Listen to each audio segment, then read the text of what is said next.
वालेकुम, आप देख रहे हैं तकवीर न्यूज़। मैं हूं बिलाल जमान। नाज़रीन, रियाद क्रिकेट एसोसिएशन और बहरीन क्रिकेट सेंटर के दरमियान बहरीन में 2 मैचेस की सीरीज खेली गई, जो कि सख्त मुकाबले के बाद बहरीन क्रिकेट सेंटर ने जीत ली। दोनों टीमों के खिलाड़ियों ने शानदार खेल पेश करके शायकीन क्रिकेट को खूब महसूस किया। बहरीन क्रिकेट सेंटर की इंतजामिया का कहना था कि सीरीज में कामयाबी हमारे खिलाड़ियों की शब रोज मेहनत का सिला है। हम आइंदा भी अच्छा खेल पेश करने की कोशिश करते रहेंगे ताकि शायकीन क्रिकेट को अच्छी क्रिकेट देखने को मिलती रहे। आइए देखते हैं सऊदी अरब से हमारे ब्यूरो चीफ आबिद शमूद चांद की ये रिपोर्ट।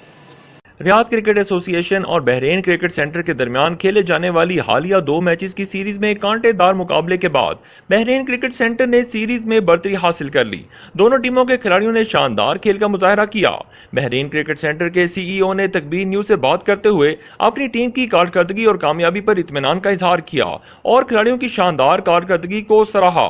उन्होंने कहा कि हमारी कोशिश रहेगी कि रियाद क्रिकेट एसोसिएशन के साथ मजबूत और दोस्ताना रवाबित कायम रहें। बहरीन क्रिकेट सेंटर के सीईओ फहद आरिफ ने बहरीन क्रिकेट सेंटर की जानिब से रियाद क्रिकेट एसोसिएशन के सीईओ मारूफ बल्लेबाज और 210 सेंचुरियां बनाने वाले नदीम बाबर को Bahrain cricket centre young development sports programme का कंसल्टेंट मुकर्रर कर दिया, जिससे दोनों ममालिक में क्रिकेट को मजीद फरोग मिलेगा। रियाद क्रिकेट एसोसिएशन के कप्तान और सीईओ नदीम बाबर ने कहा कि बहरीन क्रिकेट सेंटर ने मेरी कारकर्दगी को मद्देनजर रखते हुए जो एजाज मुझे बख्शा है, इसके लिए मैं बहरीन क्रिकेट सेंटर की इंतजामिया का बेहद ममनून हूं। मेरी कोशिश रहेगी कि उन्होंने जो मुझे जिम्मेदारी दी है इसकी पासदारी करूं।